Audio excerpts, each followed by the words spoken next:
अस्सलाम वालेकुम जी, कैसे हैं आप लोग?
अस्सलाम वालेकुम जी, कैसे हैं आप लोग? आप सब लोगों को मेरी आवाज़ आ रही है?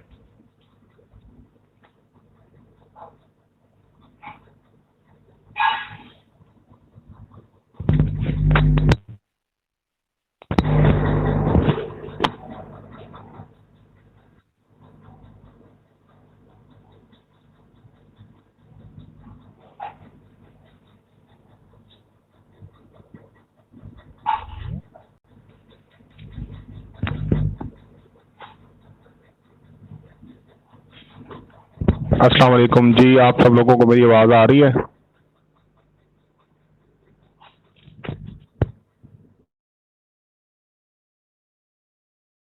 Yes.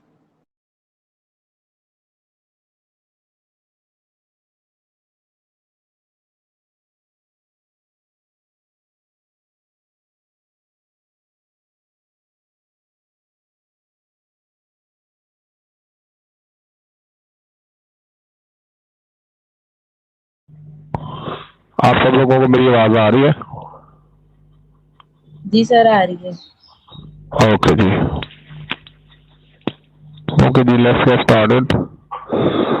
हमारी जो छुट्टियां हैं वो खत्म हो गई हैं, तो आज तो मैं बड़े बस बहुत मुश्किल से पहुंच गया हूँ। तो कल से जो है ना, एक दो जो टॉपिक रह गया है, वो या तो हम शाम की क्लास ले लेते हैं कल और परसों, या फिर मैं आपको एक वीडियो लेक्चर बना के सेंड कर देता हूँ। क्योंकि इस वक्त जो है ना, वो क्लास लेना पॉसिबल नहीं होगा क्योंकि लॉकडाउन ओपन हो रहा है एंड हमारी जो एडमिनिस्ट्रेटिव ड्यूटीज़ हैं वो थोड़ी सी स्ट्रिक्ट हो गई हैं। तो we have to work full day from now on. Okay जी, सो लेट्स गेट स्टार्टेड। हम लास्ट टाइम बात कर रहे थे सर्चिंग की।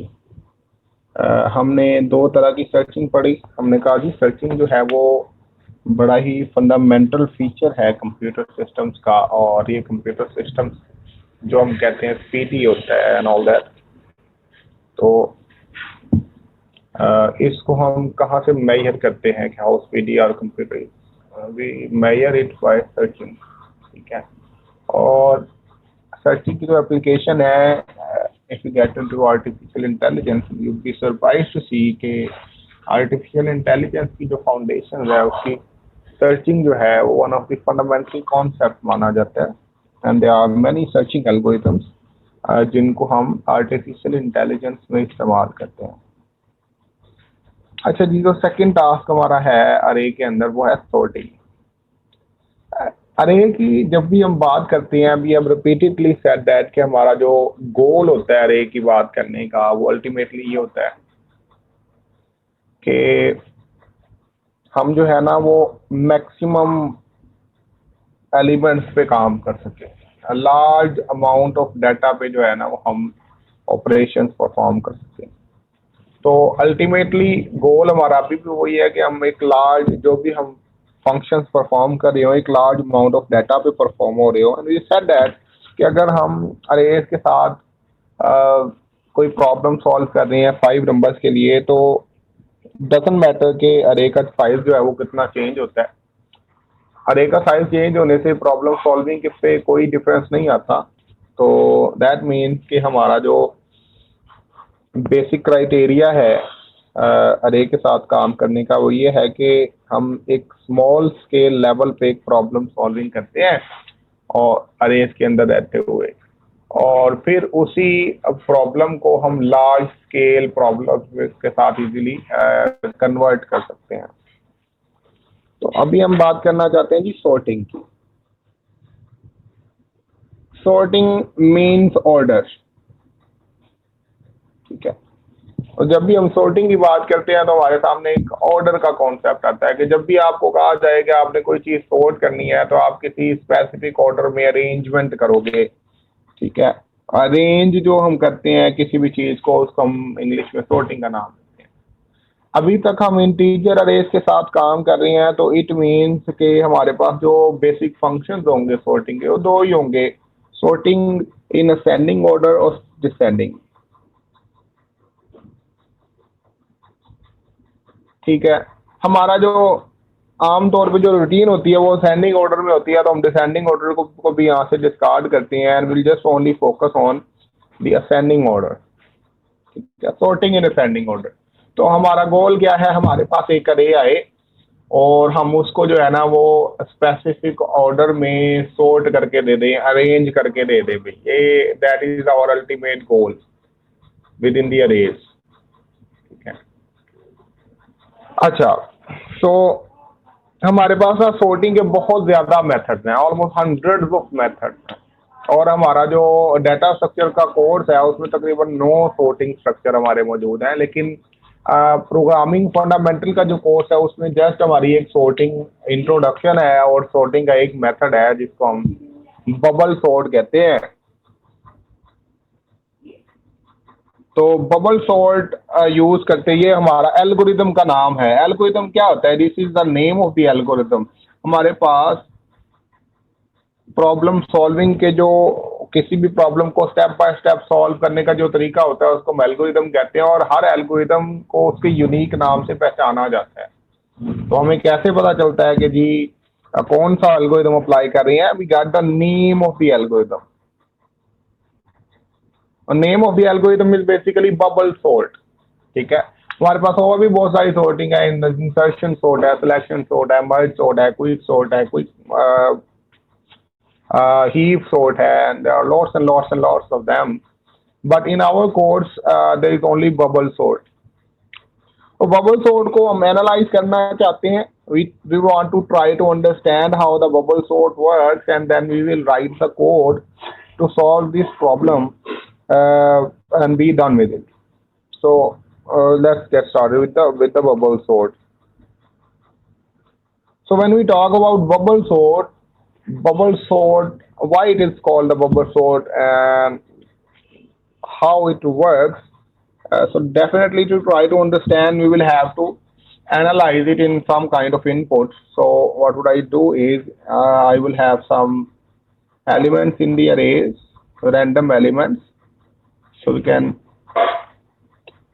run them through 3 and 19, 13, 5, 9, 7, 1, 11 and 4. So this is our array.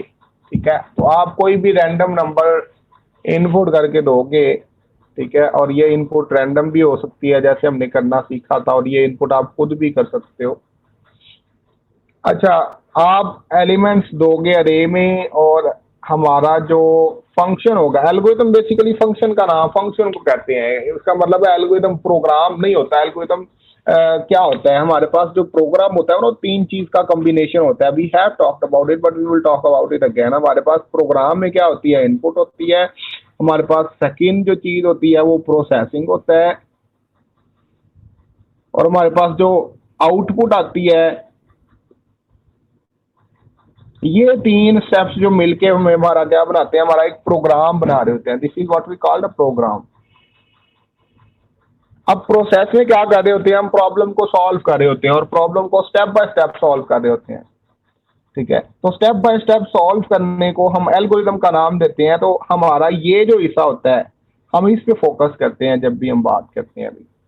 ठीक है, तो इस प्रोसेस को हम कहते हैं जी यहाँ पे प्रॉब्लम सॉल्विंग हो रही है। हमारे पास यहाँ पे प्रॉब्लम सॉल्व हो रही है, और इस प्रॉब्लम को सॉल्व करने के लिए हम क्या लिखते हैं? एक एल्गोरिथम लिखते हैं। और एल्गोरिथम जब भी लिखा जाता है वो एक फंक्शन होता है या मेथड होता है। फंक्शन या मेथड होता है जो बेसिकली प्रॉब्लम को सॉल्व करके दे रहा होता है। ठीक है, तो जब हम बात करते हैं फंक्शंस की या एल्गोरिथम की, तो हमारा अल्टीमेटली गोल क्या होगा कि हम एक फंक्शन बनाएंगे जिसको ये अरे पास करेंगे, और वो फंक्शन क्या करेगा? इस अरे को सॉर्ट करके दे देगा। और हमने पास बाय रेफरेंस की भी बात की हुई है कि जब हम अरेज पास करते हैं तो हमारे पास जो पासिंग होती है, जो फंक्शन को डाटा मिलता है, वो बेसिकली बाय रेफरेंस मिलता है। रेफरेंस का मतलब कि हमारी अरे का एड्रेस फंक्शन के पास चले जाता है, तो जो भी चेंजेस हमारा फंक्शन उस अरे में करेगा वो स्टिक हो जाएगा। इसका मतलब वो हमारा बिल्कुल एक्यूरेटली परफॉर्म होगा हमारी अरे के ऊपर। In case of variable we can not do this, हम ये काम नहीं कर सकते, इसलिए हम अरे पे स्विच करते हैं इन case of large amount of data. You will discuss another scenarios later on, but right now, if you are working with a very large amount of data, you will deal with the arrays. ठीक है, अभी तक हमारा mindset यही है। तो हमने programme नहीं लिखना होता, हमने एल्गोरिथम पे फोकस करना होता है। We will try to understand the graphically the working of the algorithm, and then we will try to write a function or method in Java to solve that, to perform actually that algorithm. Algorithm is a step-by-step problem or solution to a specific problem. So what does the bubble sort do? Bubble sort कैसे काम करती है? हमारे पास एक अरे है, 0th index है, first है, सेकंड है, थर्ड है, फोर्थ है, fifth, 6th, 7th and 8th. And how it will work is it will start comparing first two elements, यहां से स्टार्ट होगा, इन दोनों को कंपेयर करेगा। हमने अभी अभी कहा था हमारे पास एक असेंडिंग सोर्टिंग भी होती है और डिसेंडिंग भी होती है। हम बेसिकली असेंडिंग की बात करें, हम डिसेंडिंग सोर्टिंग की बात नहीं कर रहे। तो एक्चुअली होगा क्या कि हम इन दोनों को कंपेयर करेंगे। कंपेयर करके हमारे पास दो सिचुएशंस आएगी, या तो फर्स्ट नंबर ग्रेटर होगा, फर्स्ट ग्रेटर देन सेकंड होगा, या सेकंड ग्रेटर देन फर्स्ट होगा। ठीक है, हमने ये वाली सिचुएशन देखनी है।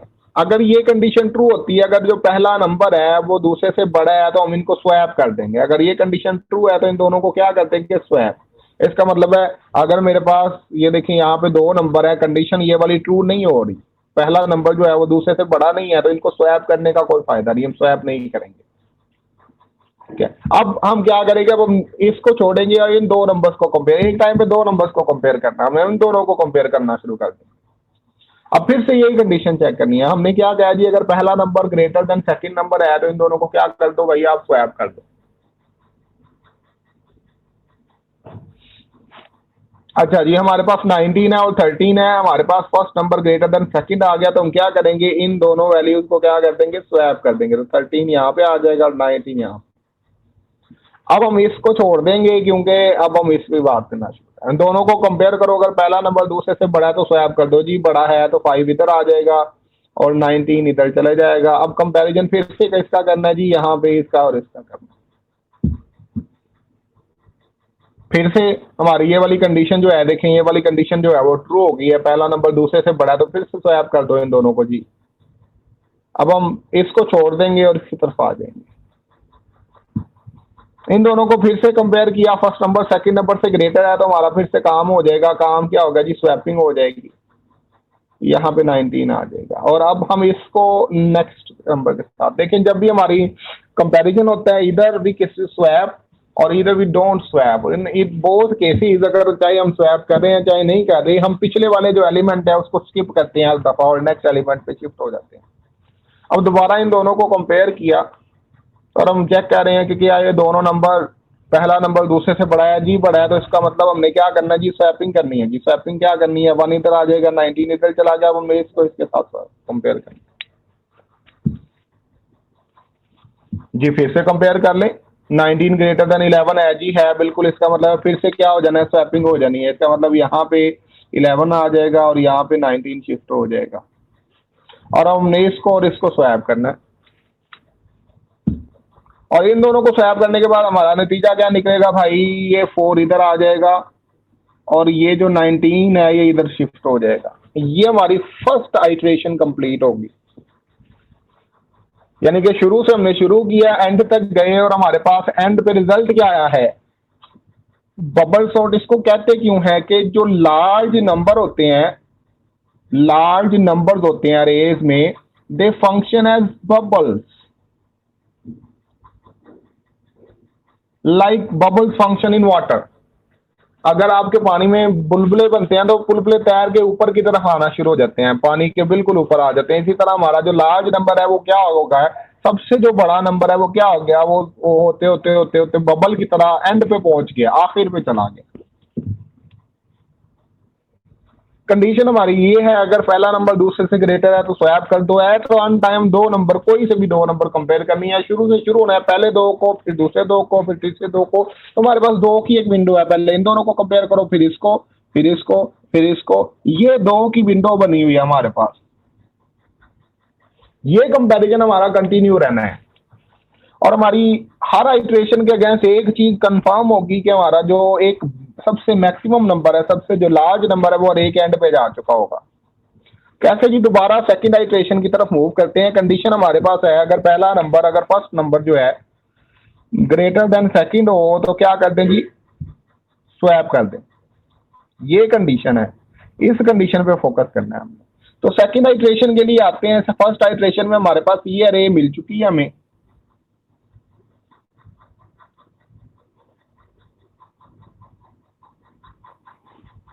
so we have got the array 0 1 2 3 4 5 6 7 8 We have 3, we have 13, we have 5, we have 9, we have 7, 1, 11, 4, and 19. And now what we will do is we will start working on this array from the start again. ये हमारी second iteration है. Second iteration में आते हैं हमने फिर से क्या करना है, पहले दो नंबर को पकड़ना है और कंपेयर करना है, और ये कंडीशन हर दफा चेक होगी. क्या पहला नंबर दूसरे से बड़ा है? तो क्या पहला नंबर दूसरे से बड़ा है? जी नहीं है. इसका मतलब स्वैपिंग नहीं हुई. अगर स्वैपिंग नहीं हुई तो हम क्या करेंगे जी, नेक्स्ट इंडेक्स पे चले जाएंगे. अब 13 और 5 को कंपेयर किया, क्या पहला नंबर दूसरे से बड़ा है? जी 13 जो है वो एक्चुअली 5 से बड़ा है. अब हमने क्या करना है, स्वैप कर देना जी. 5 इधर आ जाएगा और 13 जो है वो इधर शिफ्ट हो गया. अब हमने यहाँ से नेक्स्ट स्टेप पे मूव कर देना. हर दफा एक इंडेक्स आगे बढ़ जाना है हमने सब कंपैरिजन के बाद, चाहे स्वैपिंग हो चाहे ना हो. अब हमने इन दोनों को कंपेयर किया, क्या पहला नंबर दूसरे से बड़ा है? जी बड़ा है. इसका मतलब फिर से स्वैप करेंगे जी. 9 इधर आ जाएगा, 13 इधर चला जाएगा. अब हम नेक्स्ट इंडेक्स पे शिफ्ट हो जाएंगे. फिर से कंपैरिजन हुआ, हमारे पास 7 इधर चला गया, 13 इधर आ गया. ये कंपैरिजन होना है. 1 छोटा है तो 1 इधर आ जाएगा, 13 इधर शिफ्ट हो गया. इसका मतलब वो कंपैरिजन ये होना है. फिर से कंपैरिजन हुआ, फिर से हमारे पास कंडीशन ट्रू होगी, फिर से स्वैपिंग होगी. यहाँ पे पहुंचे 13 4 से बड़ा है, जी बड़ा है. इसका मतलब 4 इधर आ जाएगा और 13 इधर, और हम यहाँ पे आगे कंपैरिजन करेंगे and we will be done with. तो हमारी ये सेकंड आइट्रेशन मुकम्मल होगी. तो ईच आइट्रेशन पे जो बड़ा नंबर है सबसे, वो बबल की तरह अरे के एंड पे चले जाएगा. और that is why it is what we define as a bubble sort algorithm. तो हमें ये गारंटी मिल रही है कि हमें जो टोटल नंबर है वो बेसिकली ईच आइट्रेशन में सबसे बड़ा नंबर एंड पे जाता जा रहा है, उसके बाद सेकंड लास्ट. अब अगर हम इस तरह दोबारा चलाएं तो हमें क्या देखने को मिलता है, देखना है. हमने शुरू से नहीं देखना, हमने एंड पे देखना है कि हमारी अरे किस तरह से बिहेव कर रही है. तो हमारे पास 19 इधर है, 13 इधर है, 4 इधर है, 11 है, 1 है, 7 है, 9 है, 5 है, और हमारे पास 3 मौजूद है. अच्छा 0 1 2 3 4 5 6 7 8. अच्छा कंपैरिजन क्या करना है, शुरू से शुरू हो जाए. फिर से यही सेम कंडीशन, क्या फर्स्ट नंबर सेकंड से बड़ा है? जी नहीं. इसका मतलब स्वैपिंग नहीं होगी. फिर से कंपैरिजन किया, क्या पहला नंबर दूसरे से बड़ा है? जी नहीं. फिर से कंपैरिजन किया, पहला नंबर दूसरे से बड़ा है? जी बड़ा है. इसका मतलब फिर से स्वैपिंग शुरू होगी, लेकिन 9 इधर चला गया. ये कंडीशन. अब इधर आ गए, देखें कंपैरिजन करेंगे. 9 1 से बड़ा है, पहला नंबर दूसरे से बड़ा है? जी बड़ा है. तो इसका मतलब इन दोनों को स्वैप कर दो. 1 इधर आ गया, 9 इधर चला गया. अब कंपैरिजन इसका और इसका होना है. अब देखें क्या 9 11 से बड़ा है? जी नहीं. इसका मतलब स्वैपिंग नहीं होगी. अब हम नेक्स्ट के साथ कंपैरिजन करेंगे. इन बोथ केसेस, चाहे स्वैपिंग हो रही है चाहे नहीं हो रही, कंपैरिजन हमारा यही है और कंडीशन हमारी यही है. कौन सी, पहला नंबर दूसरे से बड़ा है कि नहीं. अब देखिए 11 4 से बड़ा है, जी बड़ा है. इसका मतलब स्वैप कर दो. स्वैप करने से क्या होगा, 4 इधर आ जाएगी, 11 इधर चला गया. ये हमारी थर्ड आइट्रेशन कंप्लीट हो. तो हमारे पास ईच आइट्रेशन के अगेंस्ट एक जो सबसे लार्जेस्ट नंबर है वो जो है वो अरे के एंड पे जाता जा रहा है. ठीक है.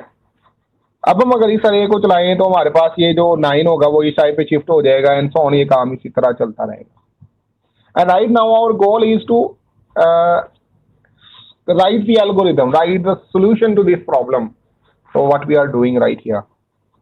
So we have multiple iterations. Her iteration में हम क्या करें, हम अरे के शुरू से शुरू होते हैं और एंड तक जा रहे होते हैं. अरे के शुरू से शुरू होते हैं और एंड तक जा रहे होते हैं. हमने रिपीट करना है यही स्टेप कितनी दफा, जितने हमारे पास नंबर है. इसका मतलब अगर हमारे पास 8 नंबर है तो हमारे पास 8 आइट्रेशन चाहिए या 7 क्यों. अगर आपके पास 8 नंबर है और आपने 7 नंबर को उनकी असल जगह पे जहां पे उनको मौजूद होना चाहिए आपने शिफ्ट कर दिया है, तो 8वां नंबर खुद ब खुद अपनी जगह पे प्लेस हो जाएगा. लेकिन अभी अज्यूम कर लेते हैं कि हमें 8 आइट्रेशन करनी पड़ेंगी और ईच आइट्रेशन में आपको क्या करना है, अरे के शुरू से शुरू होना और एंड तक जाना है. दैट मीन्स कि हमें एक नेस्टेड लूप इस्तेमाल करना पड़ेगा. नेस्टेड लूप का यही तो स्ट्रक्चर होता था ना, अगर आपको याद हो तो. नेस्टेड लूप में क्या होता था एक्चुअली, हम कहते थे जी जो इनर लूप होगा वो शुरू से शुरू होगा एंड तक चलेगा और बाहर वाला जो लूप होगा वो एक दफा चलेगा. इनकेस बाहर वाला लूप एक दफा और अंदर वाला लूप 0 से लेके अपनी लेंथ तक जितना भी उसमें चलना है. तो let's solve this problem in the code and then we will discuss this on dry running this program. So let's go. अच्छा जी, so let's write a function. So what we will do is public static void return type है क्योंकि इसने कुछ return नहीं करना। जहां पे भी पास बाय रेफरेंस होता है ना, वहां पे रिटर्न करने की जरूरत नहीं होगी, क्योंकि जो डाटा हम इस अरे को पास कर रहे हैं,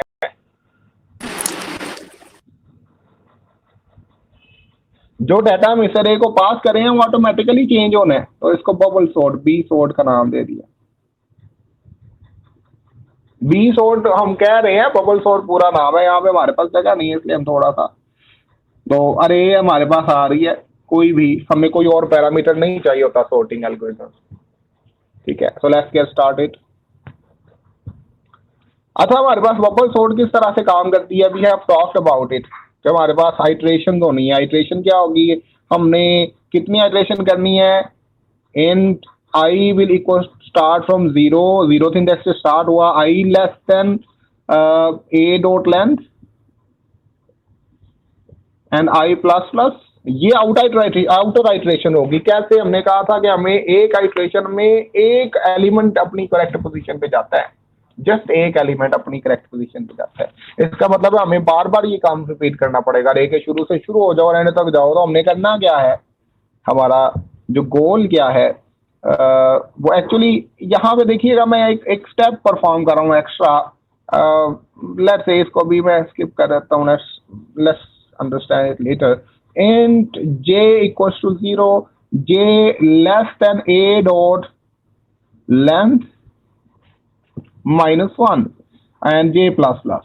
So see this minus 1, you have to understand this minus 1, why we are doing this minus 1।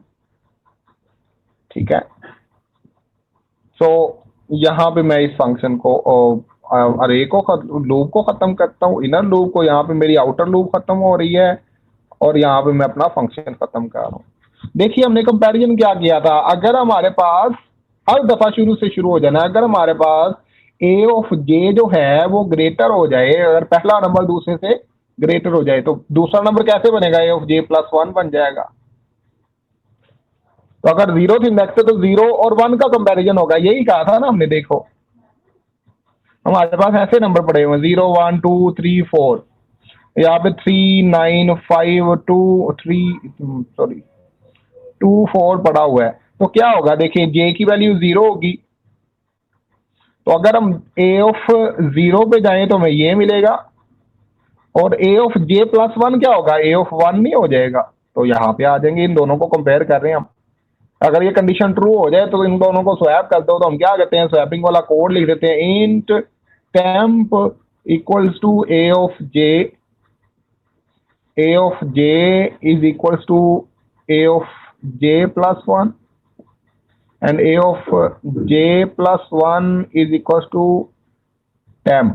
ले जी, हमारी स्वैपिंग कंप्लीट होगी। मैं इस ब्रैकेट को यहाँ पे ले आता हूँ, इफ, और यहाँ पे मेरा फॉर लूप इनर गया, यहाँ पे मेरा आउटर गया, यहाँ पे मेरा फंक्शन गया।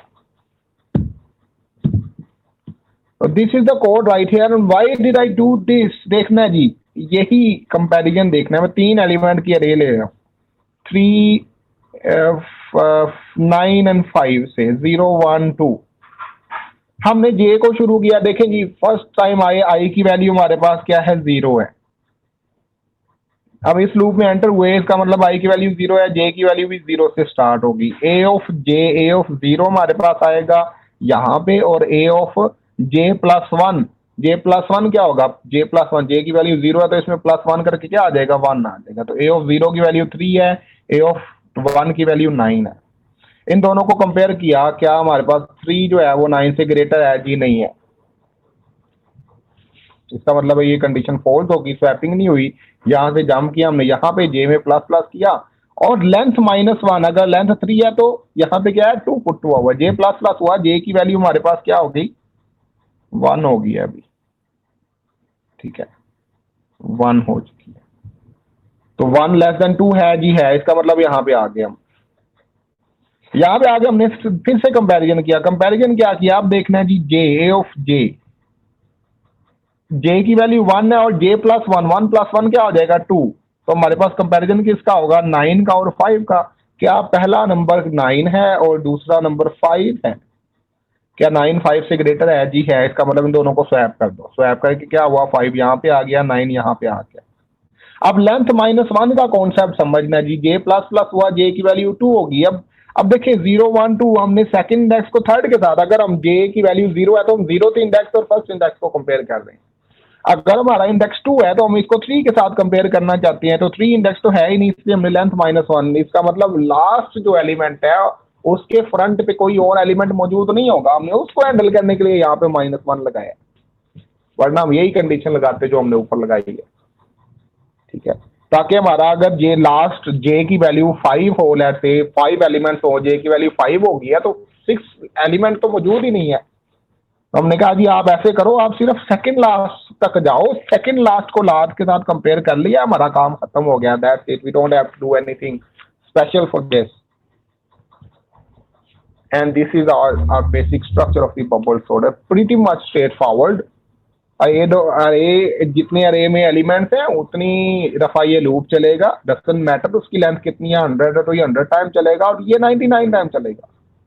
क्यों? इसने क्या करना है, इसने हमेशा एक एलिमेंट को अपने नेक्स्ट वाले के साथ कंपेयर करना है। तो लास्ट वाले के नेक्स्ट कोई नहीं है, तो लास्ट वाले को नेक्स्ट के साथ कंपेयर करने की जरूरत नहीं है। सेकंड लास्ट तक जाओ और सेकंड और लास्ट वाले को जब आपने लास्ट के साथ कंपेयर कर लिया तो आपका सोल्यूशन मिल गया। आपने आगे बढ़ना जरूरी नहीं है कि आपने लास्ट के साथ जाके अगले के साथ कंपेयर करना है उसको। I will take some questions, any question? कोई बात समझ में नहीं आई हुई?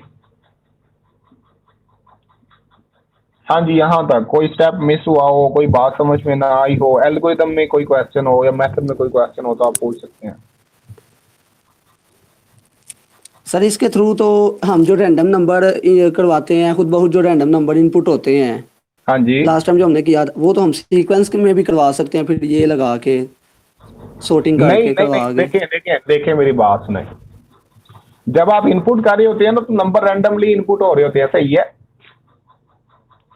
सॉर्ट का फंक्शन आप एक दफा कॉल कर दोगे ना तो वो पूरी अरे सॉर्ट करके दे देगा। आपको लाजमी नहीं है कि आपको बाहर नंबर इनपुट करने के बाद सॉर्टिंग को कॉल करना है। ठीक है, आपने एक दफा नंबर इनपुट करवा लेने हैं, चाहे आप रैंडम के तरीके से करवा लो, चाहे आप खुद इनपुट कर लो। लेकिन आप जब उस अरे को फंक्शन कॉल करना आता है ना, आपको बी सॉर्ट और अरे पास कर देंगे और हमारी अरे सॉर्ट हो जाएगी। उसके बाद सिंपली मेन के अंदर अरे को आउटपुट करवा देंगे। ठीक है, तो मेरे पास स्पेस नहीं है ताकि मैं इसको इनपुट करवा के दे सकता, बट आई एम श्योर कि यू कैन रन दिस। हमने क्या करना है, इनपुट करनी है, मेन के अंदर 3 स्टेप्स परफॉर्म करने हैं। डिक्लेरेशन करनी है, अरे डिक्लेयर की, उसके बाद अरे इनपुट करनी है। अब इनपुट का मेथड दोनों हो सकते हैं, आप सेल्फ कर सकते हो, खुद कर सकते हो, या ऑटो वाला जो मेथड आपको बताया था वो कर सकते हो, जिसमें रैंडम नंबर जनरेट होता है।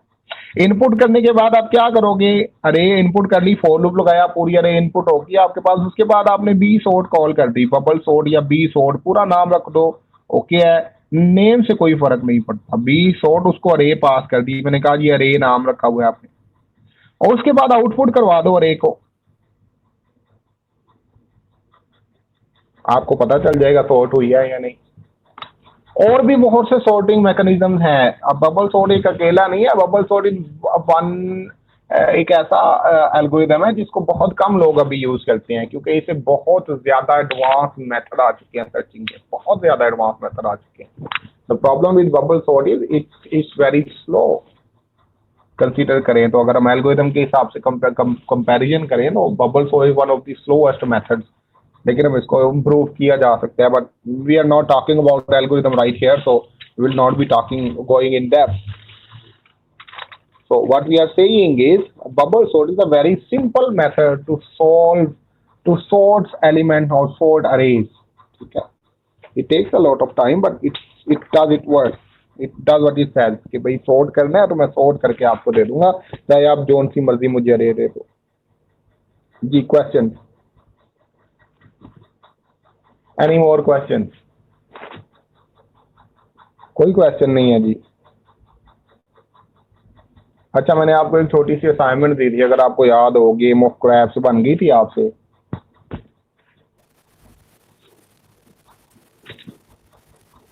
आपको एक असाइनमेंट मिली थी एक छोटी सी गेम बनाने के लिए, और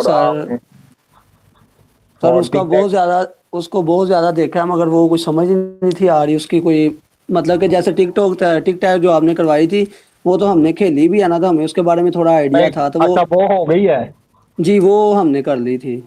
कंप्लीट हो गई है, कोई मसला तो नहीं था ना? नहीं सर वो तो नहीं अगर है सर। अगर आप लास्ट पे एक इशू जरूर आया कि हमारा जब कोई भी प्लेयर विन नहीं होता, या 1 है या 2 है, कोई भी नहीं होता, तो लास्ट पे आना चाहिए ना गेम हैज स्टार्टेड, जो आपने हाँ मैसेज आना हाँ चाहिए, वो हाँ नहीं जी, था वो बड़ा किया मगर वो नहीं था आ वो रहा। मैसेज शो करवाओगे तो फिर है ना, वो मैसेज वो शो मैंने शो करवाओगे तो फिर करवाया है ना। मगर कोई इशू होगा उसके अंदर, मुझे लग रहा है।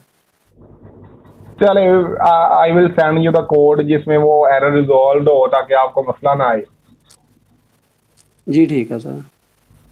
अच्छा जी, और सो वो जो गेम ऑफ आपने गेम ऑफ क्रैप्स नहीं क्रैप्स हुई, ली थी गेम ना, ऑफ क्रैप्स नहीं हुई। वो मेरे एक दो दोस्त भी सॉफ्टवेयर है उसमें, मैंने उनसे भी पूछा, कहते ये पता ही नहीं क्या है, मैंने कहा चलो फिर रहने दो, बड़ा नहीं हुआ।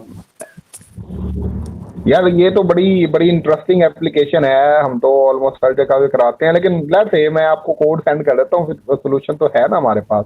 नहीं अच्छा वो जी, जो थोड़ा गेम सा ऑफ नेक्स्ट क्रैप्स है चलते ना हैं। सर, एक क्वेश्चन है। हाँ जी, हाँ जी। उसके कई ज्यादा, जैसे आपने शायद नंबरिंग थोड़ी सी शफलिंग का बताया ना, 7 to 11 कुछ ऐसे, उस जब कोई चीज और देखे ना, मतलब कि किसी और जगह से गेम ऑफ क्रैप सर्च करके, तो उसकी काफी ज्यादा वो टेक्निक्स बता रहा होता है। लेकिन मैंने आपको बड़ी सिंपल डिस्क्रिप्शन दी है ना, जो हम हाँ आपको दी गई है, वो बड़ी सिंपल डिस्क्रिप्शन है। अगर आप इस डिस्क्रिप्शन को देखें तो आपके पास क्या है, आपने फर्स्ट टाइम 2 डाइस रोल करनी है, इसका मतलब 2 रैंडम नंबर जनरेट करते हैं 1 से 6 के दरमियान, ऐसा ही है ना?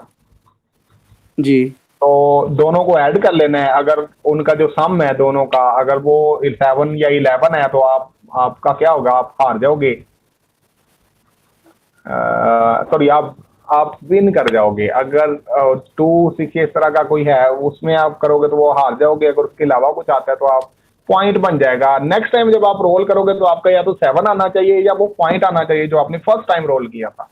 अब तब तक रोल, वरना आप हार जाओगे। अब तब तक रोल करते रहोगे तब तक आपका 7 या पॉइंट नहीं आ जाता, या आपका कोई और नंबर नहीं आ जाता। तो इसमें वी नॉट लूज की सिंपल सिचुएशन है, वो बड़ा सिंपल सा कोड है, it is not a very difficult scenario. तो अच्छा जी, थोड़ा सा फंक्शंस का काम कर लें, क्या कहते हैं, है ना गुंजाइश?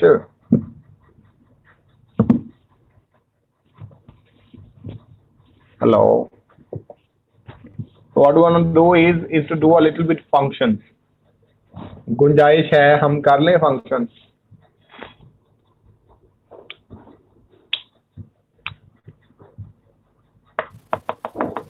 जी सर कर लें। ओके जी, लेट्स गेट स्टार्टेड। हमारे पास कॉन्सेप्ट होता है जी रिकर्जन।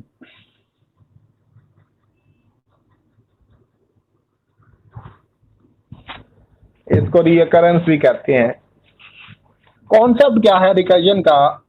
अब फंक्शन, हम फंक्शन बनाते हैं ना, और फंक्शन बना के उसको किसी दूसरे फंक्शन से कॉल करते हैं। ऐसा ही हो रहा है ना अभी तक, हम कोई भी फंक्शन बनाते हैं उसको मेन से कॉल कर रहे हैं हम।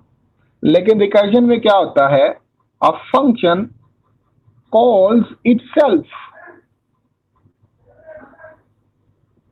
It's called the recursive function, called recursive function.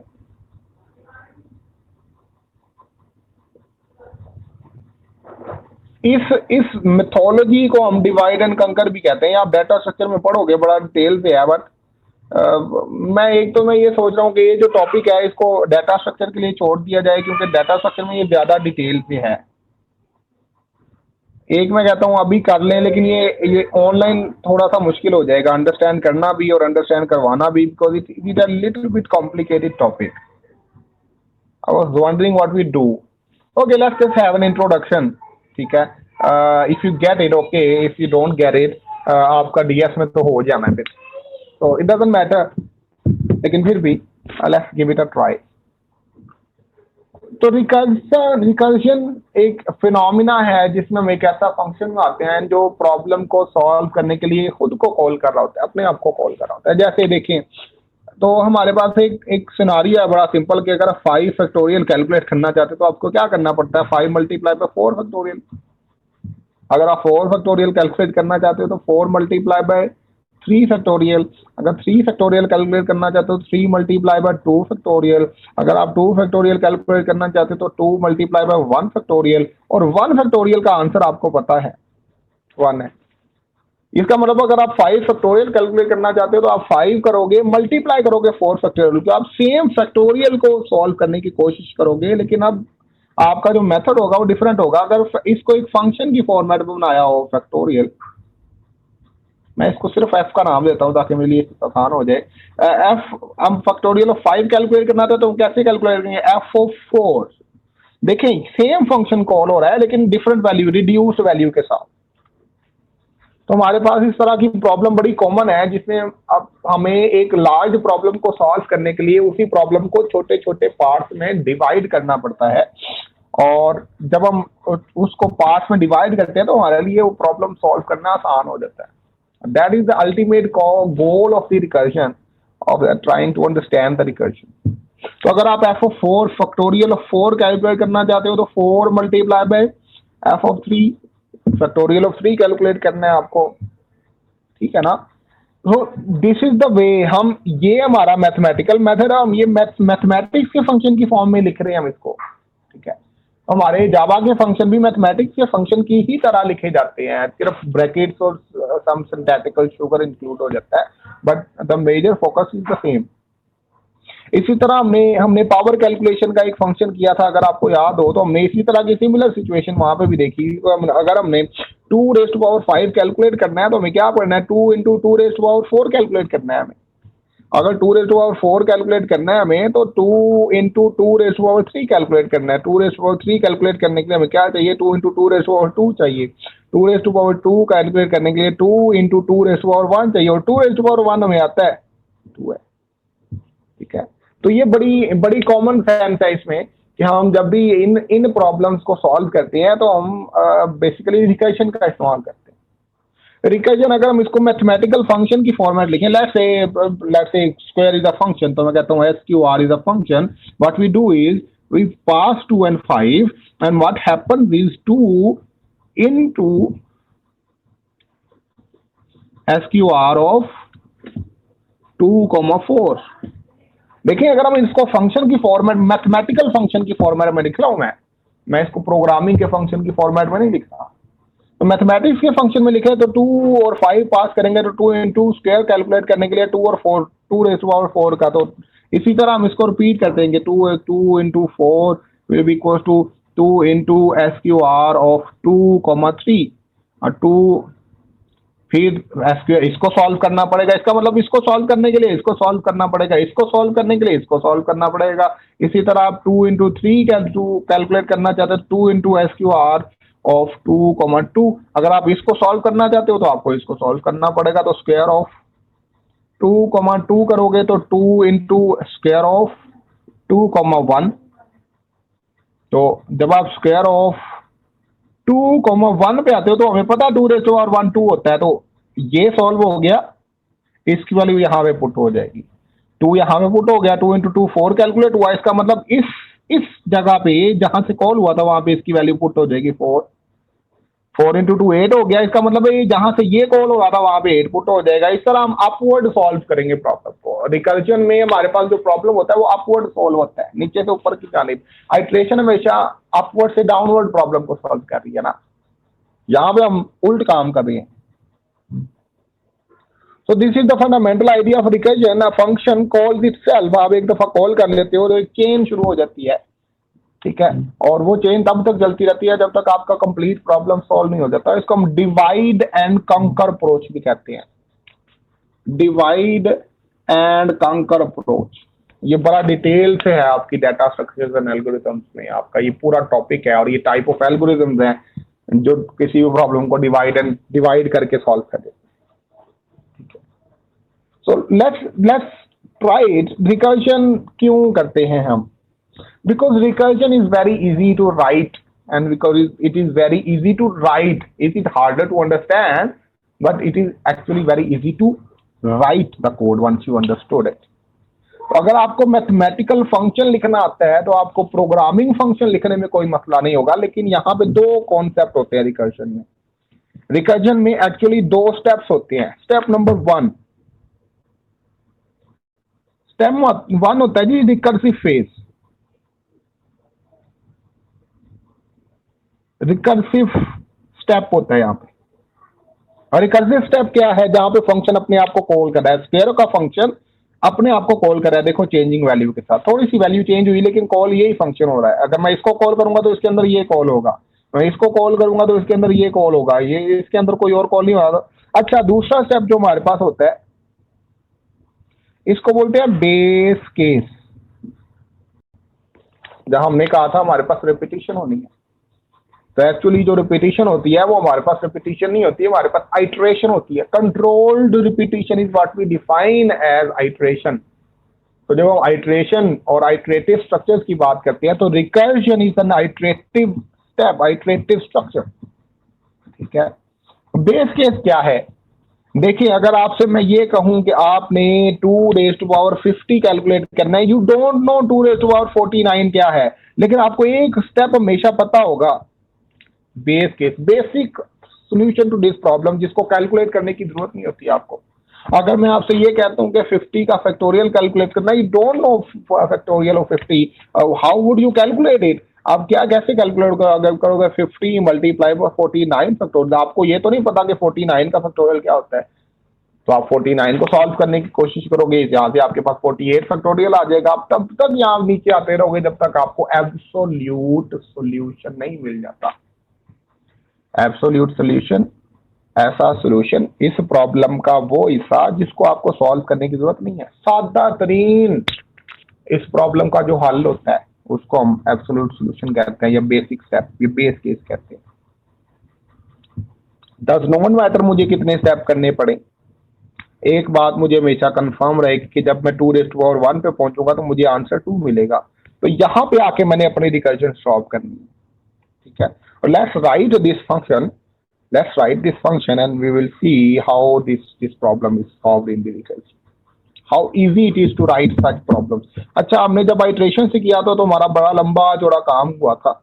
अगर आप कैलकुलेट करना चाहते हैं square of one number raise to power second, तो मैं क्या करूंगा जी, पब्लिक देखें और से पब्लिक स्टैटिक और रिटर्न टाइप इंट। क्यों? क्योंकि 2⁻³ इंटीजर आएगा, 5⁻10 इंटीजर आएगा। तो जब भी मैं कैलकुलेट कर रहा हूँ पावर, तो मैं इसको पावर का नाम दे देता हूँ।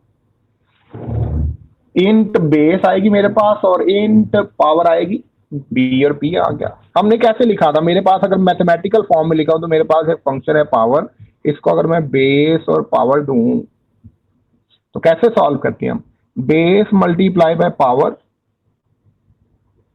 और बेस और पावर में से एक कम कर देंगे। यही हमारा फंक्शन की बॉडी होगी। देखना है कैसे, गौर करें जी। हम लिखेंगे यहाँ पे रिटर्न। देखिए, हम ये वाले पार्ट को रिटर्न स्टेटमेंट के साथ रिप्लेस कर देते हैं, क्योंकि रिटर्न एक्चुअली आंसर रिटर्न कर देगा, इक्वल का साइन रिप्लेस हो जाता है ये वाला पार्ट। ठीक है। और ये जो हिस्सा है वो हमारा आ जाता है फंक्शन की बॉडी की तरफ से। क्या?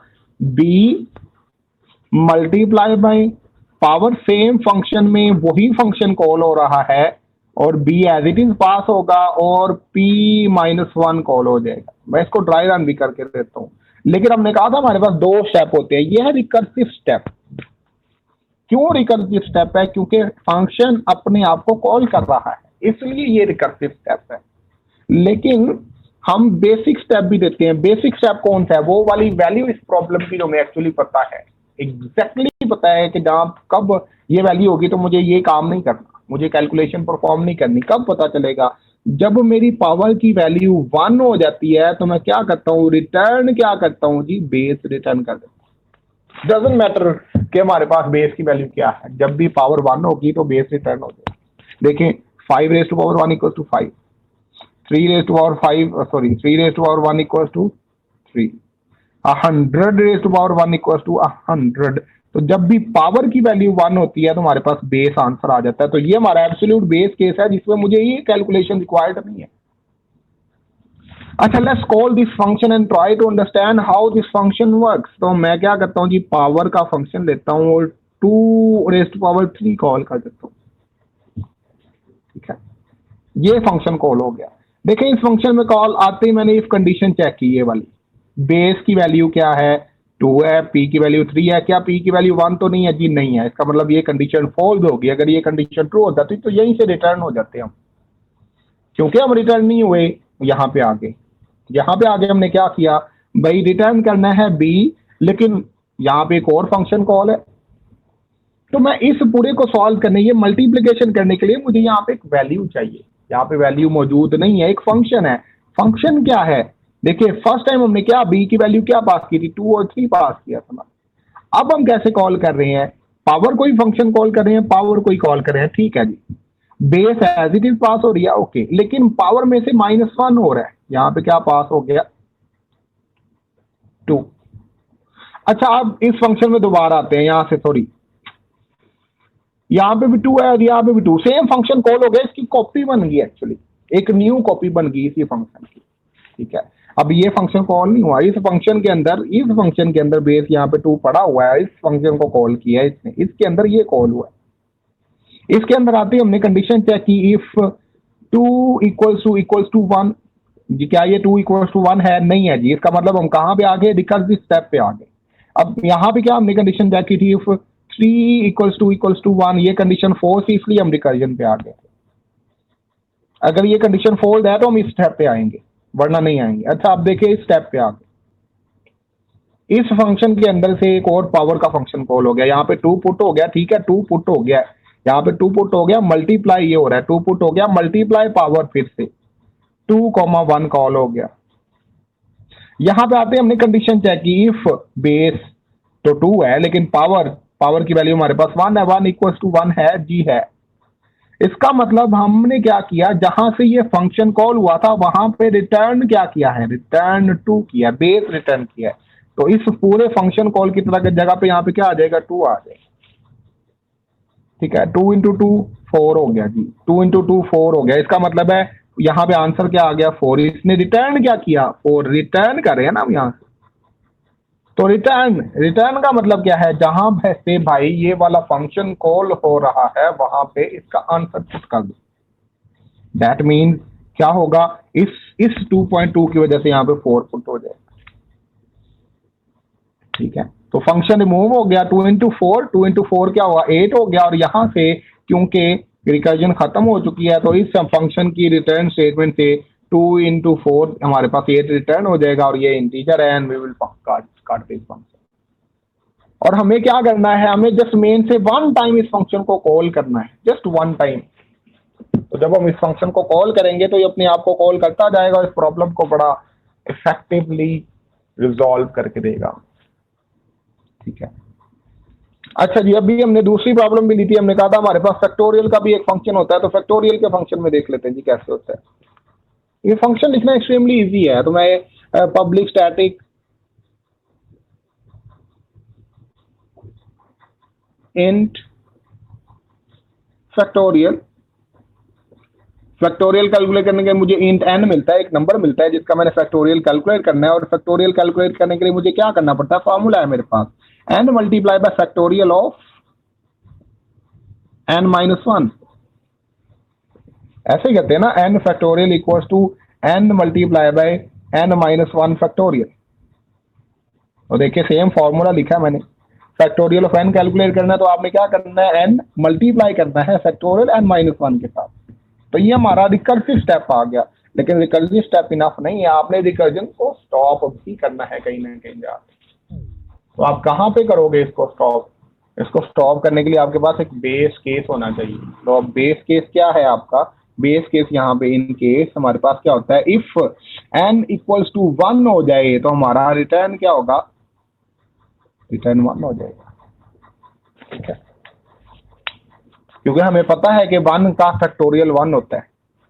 अगर हमारे पास 1 का फैक्टोरियल कैलकुलेट करना है तो ठीक है ये वाला, वरना ये वाला कॉल करो। इसका मतलब अगर आपने 3 फैक्टोरियल कॉल किया तो आपके पास यहाँ पे क्या हो गया, 3 पुट हो गया, और मल्टीप्लाई कर रहे हैं सेम फंक्शन को कॉल कर रहे हैं, किसका फैक्टोरियल, 3 मल्टीप्लाई बाय किसका फैक्टोरियल कैलकुलेट करें, 2 फैक्टोरियल। तो 2 फैक्टोरियल कॉल होगा, तो 2 फैक्टोरियल में आपके आगे फिर से क्या करेंगे, 2 इंटू 1 फैक्टोरियल। और जैसे आप n की वैल्यू 1 पुट करोगे तो n रिकर्सिव स्टेप स्टॉप हो जाएगा। अब जैसे n इक्वल टू 1 आया, यहाँ से रिटर्न 1 हो गया तो रिकर्जन स्टॉप होगी। 1 फैक्टोरियल आया, आपका आंसर 1 मिल गया। इसका मतलब जहां से 1 फैक्टोरियल डिमांड हुआ था वहां पे वैल्यू क्या पुट होगी, 1 पुट होगी। तो 2 इंटू 1 इक्वल टू 2 आ गया। जहां से 2 फैक्टोरियल कॉल हुआ था वहां पे उसकी वैल्यू पुट हो जाएगी। तो हमारे पास 3 फैक्टोरियल इक्वल टू 6 आ गया और ये 6 हम क्या कर रहे हैं, रिटर्न कर रहे हैं। तो this is the foundational criteria कि हम इस चीज को डील कैसे कर रहे हैं रिकर्जन के थ्रू। अगर हम इसको आइटरेटिव सॉल्यूशन में लिखते हैं तो हमारे पास बहुत मुश्किल है इसको लिखना, लेकिन जब हम रिकर्जन में इन फंक्शंस को लिख रहे हैं, very extremely very easy and extremely easy to understand. हमारे पास भी इसकी एक बड़ी क्लासिकल एग्जांपल है फिबोनाची नंबर्स। फिबोनाची नंबर्स और फिबोनाची सीरीज, ठीक है। फिबोनाची नंबर्स क्या होते हैं, हमारे पास फिबोनाची सीरीज होती है 1, उसके बाद 0 आता है, उसके बाद 1 आता है, उसके बाद 2 आता है, और नेक्स्ट जो भी एलिमेंट आ रहा होता है वो पिछले दोनों का सम होता है। मतलब अगर आप फिबोनाची 5 कैलकुलेट करना चाहते हो तो फिबोनाची 4 प्लस फिबोनाची 3। आप जब भी नेक्स्ट टर्म कैलकुलेट करना चाहते हो तो आपको पिछली 2 टर्म चाहिए होती है। हमें सिर्फ 2 चीजों का पता है, हमें पता है एफ ऑफ 0 फिबोनाची ऑफ 0 0 होता है और फिबोनाची ऑफ 1 जो होता है वो 1 होता है। तो अगर मैं आपसे ये कहूँ फिबोनाची ऑफ 5 कैलकुलेट करना है तो हमें तो इनका आंसर नहीं पता, हमें तो सिर्फ 2 आंसर पता है, फिबोनाची 0 0 फिबोनाची 1 1। मतलब हम क्या करेंगे, फिबोनाची ऑफ 4 कैलकुलेट करेंगे। फिबोनाची ऑफ 4 कैलकुलेट करने के लिए Fibonacci of 3 plus Fibonacci of 2 चाहिए आपको। उसका मतलब हमें फिबोनाची ऑफ 3 भी कैलकुलेट करना है। Fibonacci of 3 equal to Fibonacci of 2 plus sir Fibonacci, हाँ जी, फिबोनाची ऑफ 2 फिर 2 के इक्वल कैसे हुआ? लास्ट 2 का जब हमने सम करना है 0 प्लस 1 1 होगा फिबोनाची ऑफ 2 भी। देखो फिबोनाची ऑफ, हाँ सॉरी माय बैड, फिबोनाची यहाँ से आ जाएगा 3 5 8 एंड सो ऑन। ठीक है, अब ठीक है। अच्छा, फिबोनाची 0 और फिबोनाची 1 का पता है हमें बस, बाकी किसी फिबोनाची का नहीं पता। इसका मतलब है इन दोनों के अलावा जब भी कोई फिबोनाची सीक्वेंस आएगा तो हमें क्या करना पड़ेगा, हमें उसको बैकवर्ड कैलकुलेट करना पड़ेगा। अगर आपको मैं फिबोनाची 50 कैलकुलेट करना देता हूं तो आपको ये नहीं पता कि फिबोनाची 50 क्या है, आपको जस्ट ये पता है फिबोनाची 0 0 है और फिबोनाची 1 जो है वो 1 है। तो आप क्या करोगे, अब बैक ट्रेसिंग शुरू करोगे। अगर मैं इस फार्मूला को n की फॉर्म में लिखूं तो मेरे पास क्या आता है, फिबोनाची ऑफ n अगर मैं कैलकुलेट करना चाहता हूं तो मैं क्या करूंगा, Fibonacci of n minus 1 plus Fibonacci of n minus 2। क्या सही लिखा है मैंने फार्मूला? फिबोनाची ऑफ 5 कैलकुलेट करना है तो फिबोनाची ऑफ 4 फिबोनाची ऑफ 3, तो 5 की जगह पे n पुट कर दिया तो 5 माइनस 1 n माइनस 1 आ गया, यहाँ पे n माइनस 2 आ गया। इसको हम रिटर्न की फॉर्म में लिखते हैं और ये हमारा फार्मूला आ जाएगा रिकर्शन के लिए। तो अगर मैं फिबोनाची लिखना चाहता हूं तो देखना है कैसे लिखना है, वेरी इजी। तो मैं रिटर्न टाइप इंट करता हूं, इंट फिबोनाची, इंट n एक नंबर दे दूंगा और मैं रिटर्न यहाँ पे क्या करूंगा, return Fibonacci of n minus 1 plus Fibonacci of n minus 2 and my problem is solve. But मुझे बेस केस भी तो प्रोवाइड करना है, मुझे इस रिकर्जन को स्टॉप भी तो करना है। तो इसके लिए मैं एक कंडीशन लगाता हूं, अगर n की वैल्यू n इक्वल्स टू 1 हो जाए और n जो है वो इक्वल्स टू 0 हो जाए, n की वैल्यू तो रिटर्न कर दो n, अगर 0 है तो 0 रिटर्न कर दो, n की वैल्यू अगर 1 है तो 1 रिटर्न कर दो। हमें ये 2 चीजें पता है और बाकी ये सारी एक कैलकुलेट होती है। तो आपके पास फिबोनाची सीक्वेंस का सम कैलकुलेट होता है, सम ऑफ फिबोनाची, ठीक है। मैं आपसे ये कहता हूँ आपने फिबोनाची ऑफ 5 कैलकुलेट करना है तो आपके पास फिबोनाची ऑफ 5 क्या होगा, 0 1 2 3 4 5, तो 5 आ जाएगा। फिबोनाची 4 कैलकुलेट करना है तो आपके पास ये आंसर आना चाहिए। फिबोनाची 6 कैलकुलेट करना है तो ये, अगर फिबोनाची 7 है तो ये। तो आप किसी भी नंबर का फिबोनाची सीक्वेंस इस फंक्शन से ले सकते हैं। It is very easy to write and very easy to understand कि यहाँ पे क्या हो रहा है। हम जस्ट मैथमेटिकल फार्मूला को पकड़ते हैं और फंक्शन के अंदर पुट कर देते हैं, ठीक है। देखें फिर ये फार्मूला था, हमने इसको पकड़ के यहाँ पे लिख दिया है, सिर्फ प्रोग्रामिंग के अंदर लिखा है और एक बेस केस हमने डिफाइन कर दिया कि फिर भी फिबोनाची 1 का भी पता है और फिबोनाची 0 का भी हमें पता है, ठीक है। और जब भी 0 आता है 0 रिटर्न हो जाता है, 1 आता है 1 रिटर्न हो जाता है। अगर इन दोनों के अलावा कुछ आता है तो हम ये कैलकुलेट करना शुरू कर देते हैं। क्यों? हमें एक आंसर 2 आंसर पता होता है, जिस चीज का आंसर हमें पता है उसको कैलकुलेट करने की जरूरत नहीं है। और जिस चीज को कैलकुलेट करना है वो कंडीशन ट्रू फॉल्स कर देगा उसके लिए। तो अगर फिबोनाची 2 आता है तो फिबोनाची 2 के लिए ये दोनों कंडीशन ट्रू नहीं है, that mean we have to calculate Fibonacci 2 and Fibonacci of 2 क्या आएगा, फिबोनाची of 2 will be Fibonacci of 1 plus Fibonacci of 0। तो ये हमें पता है कैसे कैलकुलेट होना है।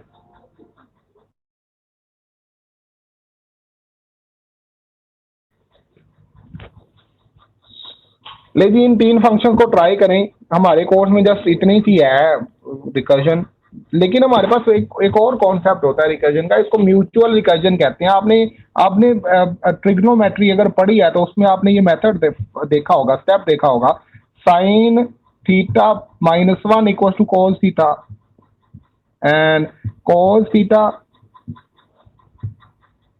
-1 इक्वल टू साइन थीटा। तो ये क्या हो रहा है, कोस साइन को कॉल कर रहा है और साइन कोस को कॉल कर रहा है, इसको बोलते हैं म्यूचुअल रिकर्जन। ठीक है, अगर साइन थीटा कैलकुलेट करना तो कोस को इसको म्यूचुअल रिकर्जन कहते हैं। ये हाँ जी सर, ट्रिग्नोमेट्री में ये पढ़ा है कोस स्क्वायर बराबर 1 minus sine square. sorry, I am going so wrong. I get it. 1 plus 1 equals to sin square theta and cos square theta। अब ठीक है, मैंने मिस्टेक कर दी। जी सर, जी sir, you get the gist ना, you get the gist, right? तो एक्चुअली क्या हो रहा है, अगर आपने कोस कैलकुलेट करना तो आपको साइन चाहिए। जब आप साइन कैलकुलेट करने जाते हो तो आपको फिर से कोस कैलकुलेट करना पड़ा, तो आप तो इसी चक्कर में चलते रहोगे। इसको बोलते हैं म्यूचुअल रिकर्जन। तो ऐसी प्रॉब्लम को सॉल्व कंप्यूटर से अगर आप करते हो तो आपको रिकर्जन यूज करनी पड़ेगी, इसके बगैर आप काम नहीं कर सकते। थोड़े से एडवांस टॉपिक्स हैं but they are not the part of our course. Still हमने इंट्रोडक्शन कर लिया है कि रिकर्जन क्या होती है। रिकर्जन में एक फंक्शन जो है वो अपने आप को कॉल कर रहा होता है, ठीक है, और हमारे पास रिकर्जन के 2 स्टेप होते हैं। एक स्टेप जिसमें फंक्शन अपने आप को कॉल कर रहा होता है और एक हमारे पास बेस केस। बेस केस वो वाला स्टेप होता है, वो आंसर डिफाइन होता है बेस केस पे, जो हमें पता होता है, ठीक है, जिसको कैलकुलेट करने की जरूरत नहीं है। और बाकी सारे जिसके लिए कैलकुलेशन करनी पड़ती है उसके लिए हम रिकर्सिव स्टेप को इस्तेमाल करते हैं, ठीक है। और रिकर्जन की क्लासिकल एग्जांपल में मैंने एक एग्जांपल आपको ट्रिग्नो की दे दी। इसमें आपके पास अगर आप ये कैलकुलेशन करना चाहते हो तो आपको म्यूचुअल रिकर्शन, साइन कोस को कॉल करेगा, कोस साइन को, ये आपस में एक दूसरे को कॉल करते रहेंगे। 2 फंक्शन बनेंगे, साइन स्क्वायर कैलकुलेट करने के लिए फंक्शन बनेगा कोस स्क्वायर, साइन स्क्वायर कोस को कॉल कर देगा और कोस स्क्वायर साइन स्क्वायर को कॉल कर देगा, और करते रहेंगे, एक दूसरे को स्विच करते रहेंगे। और this is the just an introduction to recursion, ठीक है।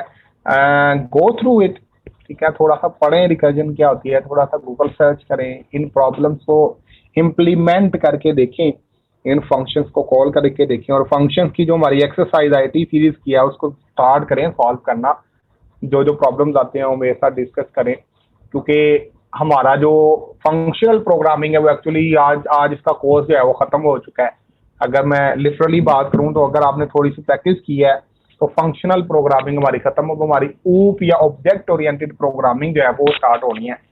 एंड आई वाज वंडरिंग हम इसको इसके बाद शुरू करें, बट स्टिल अभी हमारे पास 2-3 दिन है, तो प्रैक्टिस आप कर लें, प्रॉब्लम मेरे साथ डिस्कस कर लिया करें जो आपने नहीं करनी, but still I am still offering कि अगर आपको कोई प्रॉब्लम आती है तो आप मेरे साथ डिस्कस कर, ठीक है जी। तो आज का जो टॉपिक है वो हमारा फंक्शनल प्रोग्रामिंग का लास्ट टॉपिक था, जिसके बाद हमारी जो प्रोग्रामिंग फंडामेंटल का टॉपिक जो है वो खत्म हो गया है। सही है, इसके बाद हमारा ऊप स्टार्ट हो जाएगा फिर। जी सर, इसके बाद ऊप स्टार्ट हो जाना है। ऑब्जेक्ट वो सर, फिर मुझे लग रहा है कि आपने कहा प्रोग्रामिंग, वो आपने कहा था शायद फिजिकल क्लास लेंगे, हम कोशिश करेंगे यार। ऑब्जेक्ट ओरिएंटेड प्रोग्रामिंग जो है ना वो बड़ी अगर आपको फंक्शनल समझ आ गया तो ऑब्जेक्ट ओरिएंटेड बड़ी आसान है। और अगर आप चाहे उसको पेपर पॉइंट ऑफ व्यू से देख लो, चाहे आप उसको लॉजिकल पॉइंट ऑफ व्यू से देख लो, अगर आपको फंक्शन समझ आ गए हैं, अगर आपको लूप समझ में आ गए हैं, तो ऊप आपके लिए किसी तरह का कोई प्रॉब्लम क्रिएट नहीं करेगा। मलाई की तरह आपका खुद ब खुद सॉल्व होते जाएंगे प्रॉब्लम, ठीक है। क्योंकि फंक्शनल प्रोग्रामिंग में हमें लॉजिक सोचनी पड़ती है। हर प्रोग्राम में ना लॉजिक है, हर प्रोग्राम में लॉजिक है, हमें कुछ मैथमेटिकल कैलकुलेशंस करनी पड़ती हैं। ऊप में जब हम जाते हैं तो हमारे पास रूल्स आते हैं, जो हमें याद रखने हैं, वहां पे लॉजिक आती है, कम आती है, लिमिटेड आती है, ठीक है। वहां पे ज्यादातर हमारा काम किस चीज से होता है, रूल्स के साथ। हमने रियल वर्ल्ड रूल को फॉलो करना है। As soon as long as we are following the rules, we don't get any trouble और we don't have any problem solving such, ठीक है। तो हमारी फंक्शनल प्रोग्रामिंग का इख्तिताम है, हमारी फंक्शनल प्रोग्रामिंग का खत्म हो गया, इख्तिताम हो गया है। एक छोटा सा टॉपिक हमारा ऊप में डिस्कस होता है, लेकिन इसको हम कल जो है वो इंशाल्लाह कर लेंगे। इसको बोलते हैं file handling, file creating files, inputting data into files, reading data from files. तो ये जो टॉपिक है वो हम कर लेते हैं, ताकि ये जो टॉपिक है वो कवर अप हो जाए। एंड फिर हमारी जो बेसिकली अभी ऊप ही रहती है, ठीक है। तो अभी आपने ठीक है सर। जैसे हमारी ऊप स्टार्ट होगी, आपने दो कोर्स आउटलाइन अपने सामने रखनी है। एक तो आपने रखनी है जावा वाली, और एक आपने अपने सामने रखनी है एडवांस जावा प्रोग्रामिंग की कोर्स आउटलाइन। हम दोनों को इकट्ठा करेंगे वहां पे, ठीक है ना। जी ठीक है, जी ठीक है सर। हाँ जी। तो इसलिए that's why I was saying कि हमारी फिजिकल क्लास हो जाए, लेकिन फिजिकल क्लास हफ्ते में एक बहुत लिमिटेड टाइम मिलता है। ऑनलाइन क्लास में मसले ही है, मसले है, बेनिफिट भी है हर चीज का, डिसबेनिफिट भी है। डेली क्लास में हमें घंटा डेली मिल जाता है, लेकिन अगर फिजिकल क्लास हो तो उसमें 2-2.5 घंटे की, 3 घंटे की एक ही क्लास होती है।